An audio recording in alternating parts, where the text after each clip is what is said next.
The European Union comprises 28 member states. Each member state is party to the founding treaties of the Union and thereby subject to the privileges and obligations of membership. Unlike members of most international organizations, the member states of the EU are subjected to binding laws in exchange for representation within the common legislative and judicial institutions. Member states must agree unanimously for the EU to adopt policies concerning defense and foreign affairs. Subsidiarity is a founding principle of the EU. In 1957, 6 core states founded the EU's predecessor, the European Economic Community. The remaining states have acceded in subsequent enlargements. On 1 July 2013, Croatia became the newest member state of the EU. In order to accede, a state must fulfill the economic and political requirements known as the Copenhagen criteria, which require a candidate to have a democratic, free market government together with the corresponding freedoms and institutions, and respect for the rule of law. Enlargement of the Union is also contingent upon the consent of all existing members and the candidate's adoption of the existing body of EU law, known as the acquis communautaire. There is disparity in the size, wealth and political system of member states, but all have equal rights, while in some areas majority voting takes place where larger states have more votes than smaller ones. Smaller states have disproportional representation compared to the population. No member state has withdrawn or been suspended from the EU, though some dependent territories or semi-autonomous areas have left.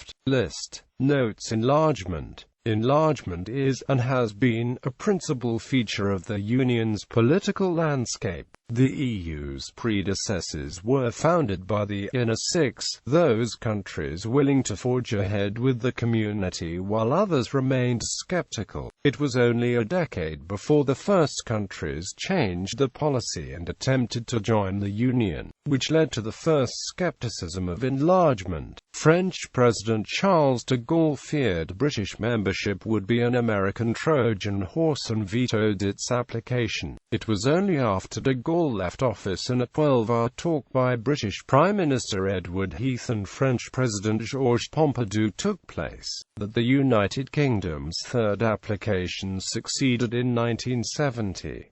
Applying in 1969 were the United Kingdom, Ireland, Denmark, and Norway. Norway, however, declined to accept the invitation to become a member when the electorate voted against it, leaving just the UK, Ireland and Denmark to join. But despite the setbacks, and the withdrawal of Greenland from Denmark's membership in 1985, 3 more countries joined the communities before the end of the Cold War. In 1987, the geographical extent of the project was tested when Morocco applied, and was rejected as it was not considered a European country. The year 1990 saw the Cold War drawing to a close, and East Germany was welcomed into the community as part of a reunited Germany. Shortly after, the previously neutral countries of Austria, Finland and Sweden acceded to the new European Union, though Switzerland, which applied in 1992, froze its application due to opposition from voters, while Norway, which had applied once more, had its voters reject membership again. Meanwhile, the members of the former Eastern Bloc and Yugoslavia were all starting to move towards EU membership. 10 of these joined in a major enlargement on 1 May 2004, symbolizing the unification of East and Western Europe in the EU. Bulgaria and Romania joined in 2007. The year 2013 saw the latest member, Croatia, accede to the Union, and the EU has prioritized membership for the rest of the Balkans, namely Western Balkans. Albania, Macedonia, Montenegro, Serbia, and Turkey are all formal, acknowledged candidates. Turkish membership, pending since the 1980s, is a more contentious issue, but it entered negotiations in 2005. According to to the Copenhagen criteria, membership of the European Union is open to any European country that is a stable, free market liberal democracy that respects the rule of law and human rights. Furthermore, it has to be willing to accept all the obligations of membership, such as adopting all previously agreed law and switching to the euro. In addition to enlargement by adding new countries, the EU can also expand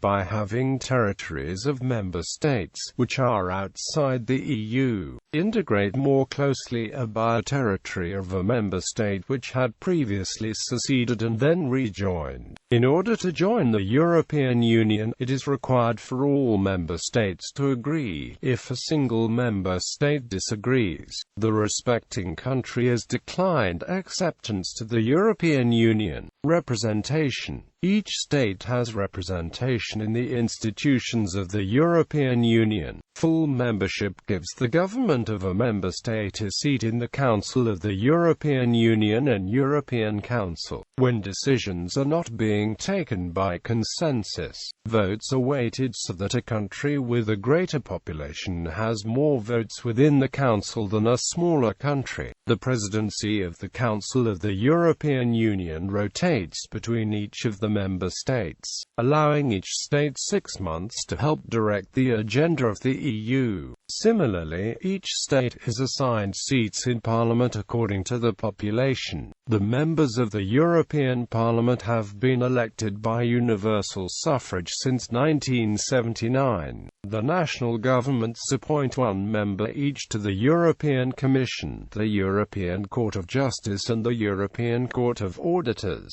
Historically, larger member states were granted an extra commissioner. However, as the body grew, this right has been removed and each state is represented equally. The 6 largest states are also granted an advocates general in the Court of Justice.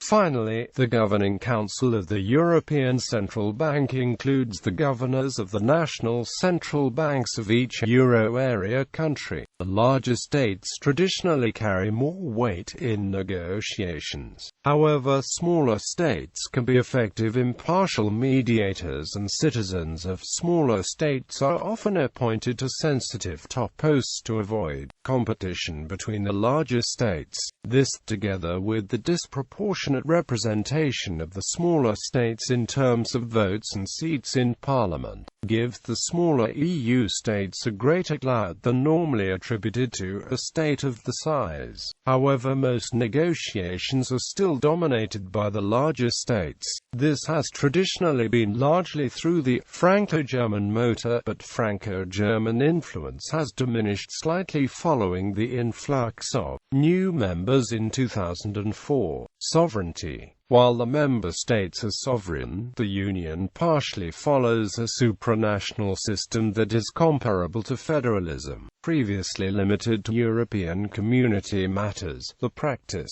known as the community method, is currently used in most areas of policy. Combined sovereignty is delegated by each member to the institutions in return for representation within those institutions. This practice is often referred to as pooling of sovereignty. Those institutions are then empowered to make laws and execute them at a European level. If a state fails to comply with the law of the European Union, it may be fined or have funds withdrawn. In contrast to other organizations, the EU's style of integration has become a highly developed system for mutual interference in each other's domestic affairs. However, on defense and foreign policy issues, less sovereignty is transferred, with issues being dealt with by unanimity and cooperation. Very early on in the history of the EU, the unique state of its establishment and pooling of sovereignty was emphasized by the Court of Justice. By creating a community of unlimited duration, having its own institutions, its own personality, its own legal capacity and capacity of representation on the international plane, and, more particularly, real powers stemming from a limitation of sovereignty or a transfer of powers from the states to community. The member states have limited the sovereign rights and have thus created a body of law which binds both the nationals and themselves. The transfer by the states from the domestic legal system to the community legal system of the rights and obligations arising under the treaty carries with it a permanent limitation of the sovereign rights. Yet, as sovereignty still originates from the national level, it may be withdrawn by a member state who wishes to leave. Hence, if a law is agreed that is not to the liking of a state, it may withdraw from the EU to avoid it. This, however, has not happened, as the benefits of membership are often seen to outweigh the potentially negative impact of a specific law. The question of whether EU law is superior to national law is subject to some debate. The treaties do not give a judgment on the matter, but court judgments have established EU's law superiority over national law, and it is affirmed in a declaration attached to the Treaty of Lisbon. Some national legal systems also explicitly accept the Court of Justice's interpretation, such as France and Italy. However, in Poland it does not override the national constitution, which it does in Germany. The exact areas where the member states have given legislative competence to the EU are as follows. Every area not mentioned remains with member states. As a result of the European sovereign debt crisis, some Eurozone states required a bailout from the EU via the European Financial Stability Facility and European Financial Stability Mechanism. In exchange for the bailout, Greece was required to accept a large austerity plan, including privatizations and a sell-off of state assets, in order to ensure that Greece complies with the EU's demands. A large-scale technical assistance from the European Commission and other member states has been deployed to Greek government ministries. Some, including the president of the Eurogroup Jean-Claude Juncker, state that the sovereignty of Greece will be massively limited. The situation of the bailed-out countries has been described as being a warder protectorate of the EU, with some such as the Netherlands calling for a formalization of the situation. Opt-outs. A number of states are less integrated into the EU than others. In most cases this is because those states have gained an opt-out from a certain policy area. The most notable is the opt-out from the Economic and Monetary Union, the adoption of the euro as sole legal currency. Most states outside the Eurozone are obliged to adopt the euro when they're ready, but Denmark and the United Kingdom have obtained the right to retain their own independent currencies. Ireland and the United Kingdom also do not participate in the Schengen Agreement, which eliminates internal EU border checks. Denmark has an opt-out from the Common Security and Defence Policy. Denmark, Ireland and the UK have an opt-out on police and justice matters, and Poland and the UK have an opt-out from the Charter of Fundamental Rights. Outermost regions. There are a number of overseas member state territories which are legally part of the EU, but have certain exemptions based on the remoteness. These outermost regions have partial application of EU law and in some cases are outside of Schengen of the EU VAT area, however they are legally within the EU. They all use the euro as a currency.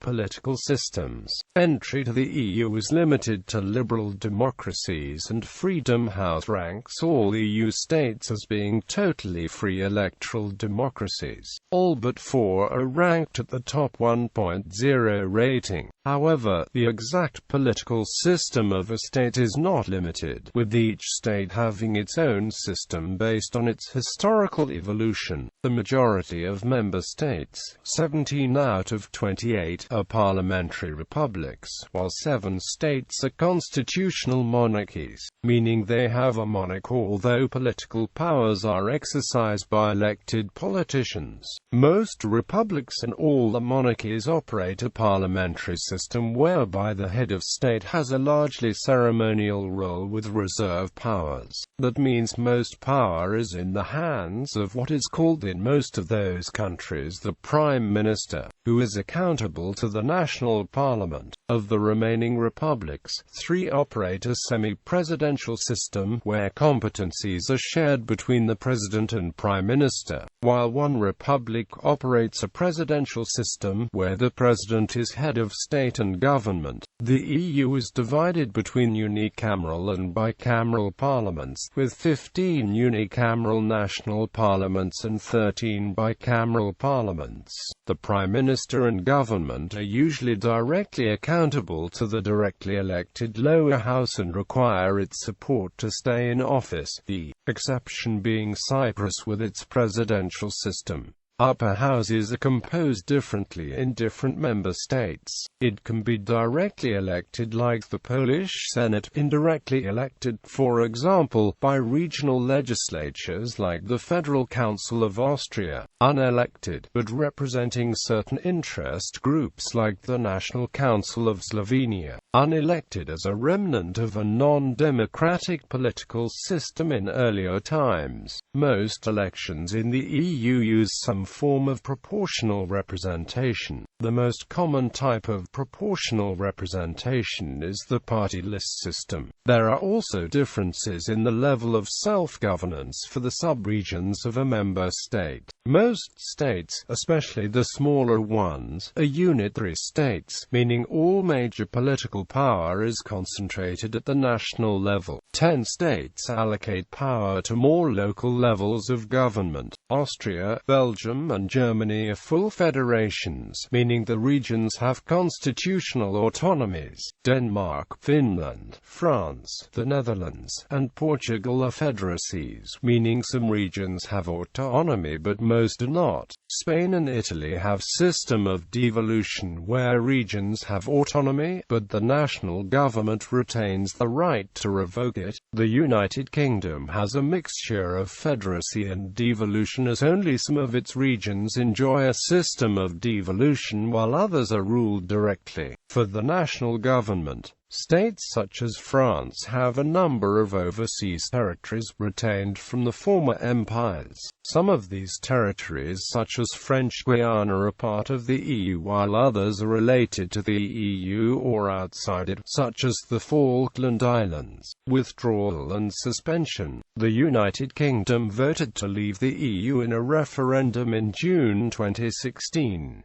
While the referendum itself was not binding, it subsequently became the policy of the government to withdraw from the EU. Greenland, as a territory, did leave the EU when gaining home rule from a member state. The Lisbon Treaty made the first provision of a member state to leave. The procedure for a state to leave is outlined in TEU Article 50, which also makes clear that any member state may decide to withdraw from the Union, in accordance with its own constitutional requirements. Although it calls for a negotiated withdrawal between the seceding state and the rest of the EU, if no agreement is reached 2 years after the seceding state announced its intention to leave, it would cease to be subject to the treaties anyway. There is no formal limit to how much time a member state can take between adopting a policy of withdrawal and actually triggering Article 50. There are a number of independence movements within member states. For a territory of a member state to secede but wish to remain in the EU, some scholars claim it would need to reapply to join as if it were a new country applying from scratch. However, other studies claim internal enlargement is legally viable if, in case of a member state dissolution or secession, the resulting states are all considered successor states. There is also an European Citizens Initiative that aims at guaranteeing the continuity of rights and obligations of their European citizens belonging 2. A new state arising from the democratic secession of a European Union member state.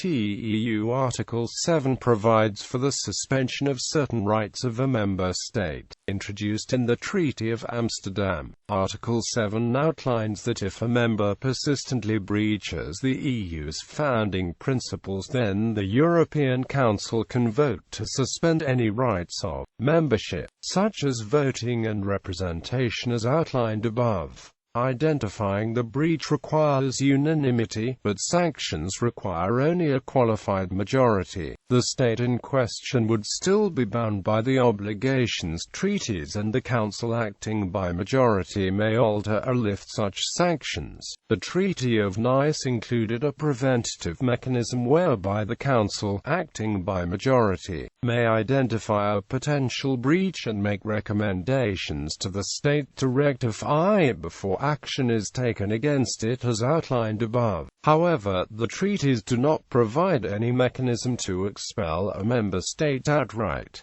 Related states. There are a number of countries with strong links with the EU, similar to elements of membership. Following Norway's decision not to join the EU, it remained one of the members of the European Economic Area, which also includes Iceland and Liechtenstein. The EEA links these countries into the EU's market, extending the four freedoms to these states. In return, they pay a membership fee and have to adopt most areas of EU law. The democratic repercussions of this have been described as fax democracy. A different example is Bosnia and Herzegovina, which has been under international supervision. The High Representative for Bosnia and Herzegovina is an international administrator who has wide-ranging powers over Bosnia and Herzegovina to ensure the peace agreement is respected.